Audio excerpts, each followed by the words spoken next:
Hi there, it's lesson 4 of our mini course on words with multiple meanings, and we're going to focus on the word cut.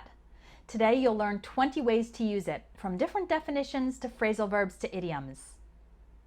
The basic meaning of cut, which you already know, is to separate into pieces by using something sharp.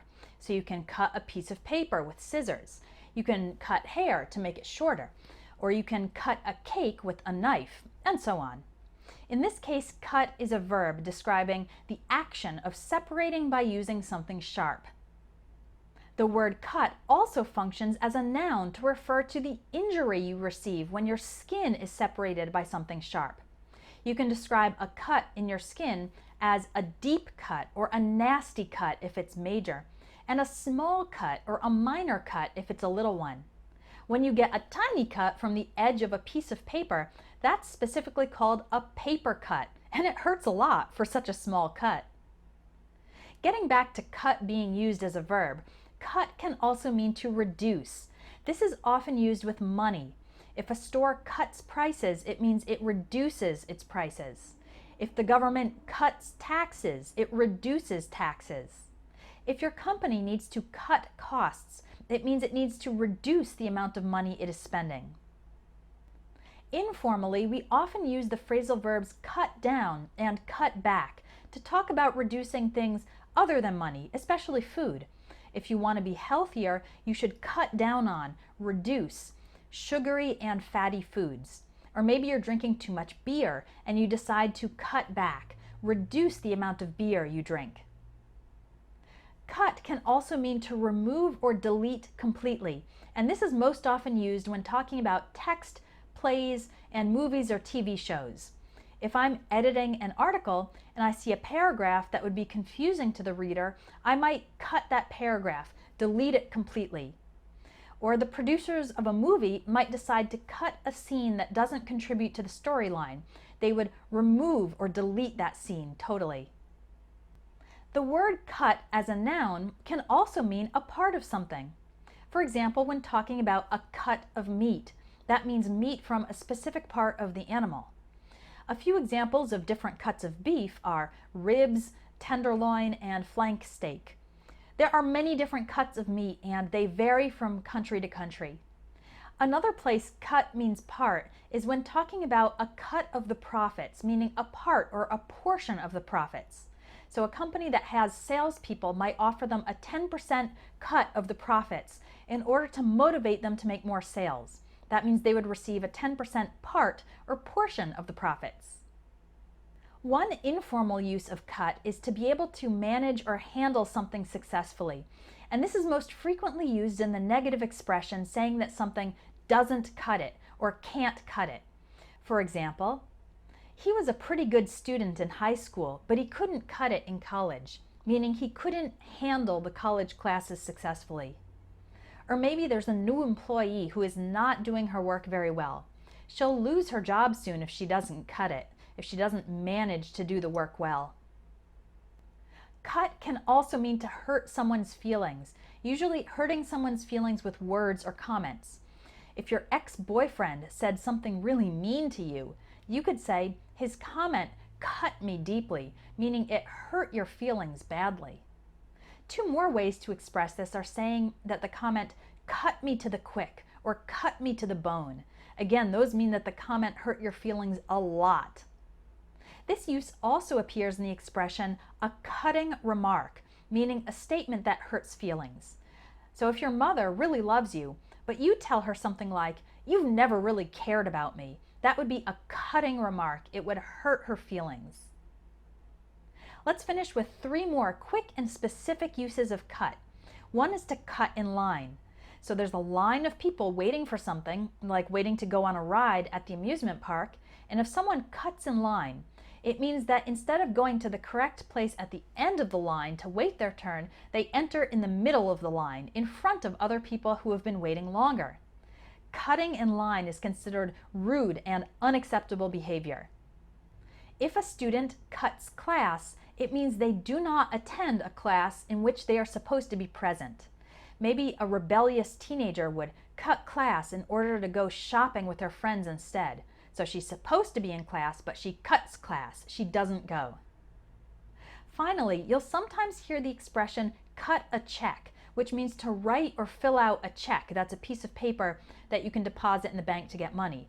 For example, if you spent some money while on a business trip and then you show your receipts to the company will often cut a check, write a check, to compensate you for those expenses. It's typically a company or business that cuts a check. If an individual person does it, we usually say write a check.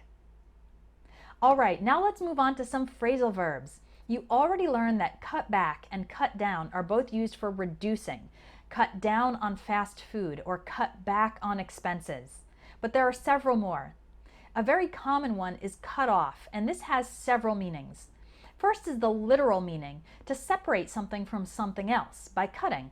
So you would cut tags off of new clothes or cut the top off a carrot.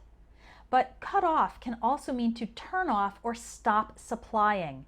If you don't pay your electric bill, then the company will cut off your electricity. It will turn it off or stop providing it. Or let's say there are parents who are paying for their son's college education and also giving him spending money. But the son is partying a lot and not taking his studies seriously. Then the parents might choose to cut him off, stop supplying him with money. In the context of conversation, cut someone off means to interrupt them while talking. For example, I was trying to explain the situation, but my manager kept cutting me off. He kept interrupting by talking in the middle of my explanation. The phrasal verb cut in also means to interrupt in a conversation.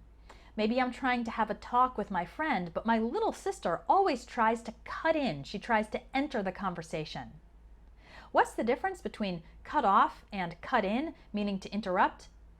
Cut in has more of the sense of entering a conversation by interrupting because the person wants to participate, they want to be included.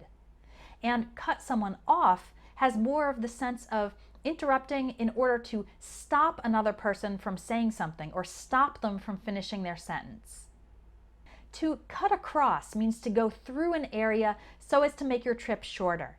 For example, if you're on a bike, then instead of following the road around the park, you could cut across the park, go through it in order to get home faster. A route that is a shorter one and saves time can be called a shortcut. Now let's look at cut out. This is also used in several different ways. Cut out means to physically remove, so you can cut shapes out of paper. If you cut somebody out of your life, it means you completely stop having a relationship with them. You remove them from your life. If your parents were abusive, then you might choose to cut them out of your life by refusing to see them or have any contact with them. We also have the expression cut it out, which means stop doing that. If your kids are being loud and noisy while you're trying to read a book, you could say, cut it out. Or, if you kids don't cut it out, I'm going to send you to your rooms. And another expression is saying that you're not cut out for something or not cut out to do something. This means you don't have the type of skills or personality for that job or lifestyle. So if you feel sick when you see blood, you could say, I'm not cut out for a career in medicine. Or if you can't stand kids, you could say, I'm not cut out to be a parent.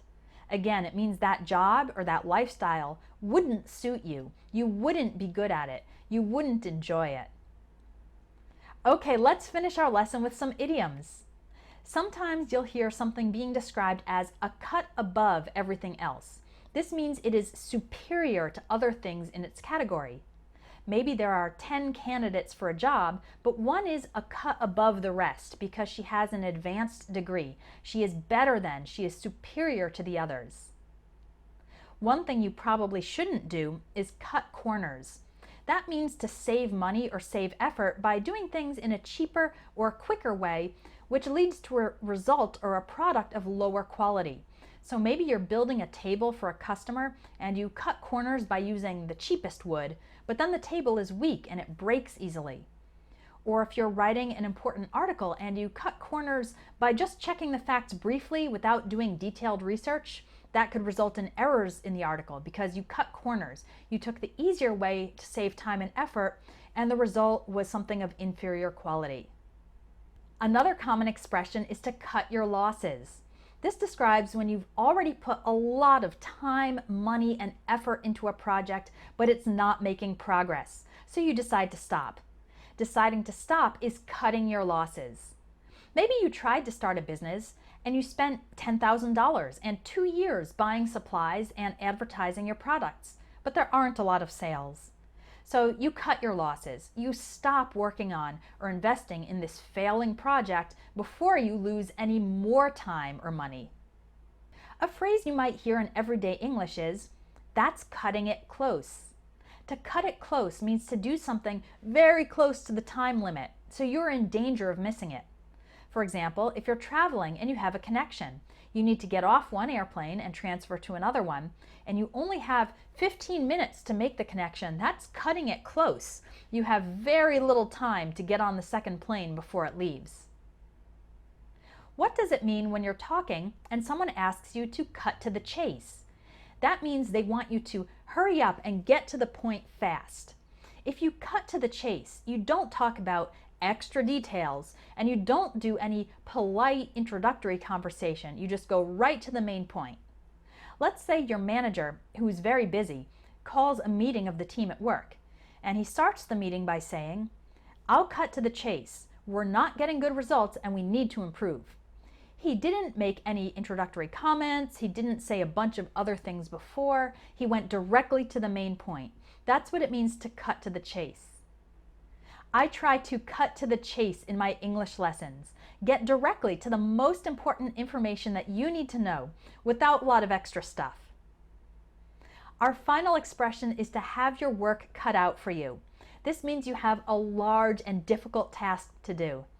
It can be used for any task. Tasks at your job, projects at school, responsibilities at home, and so on.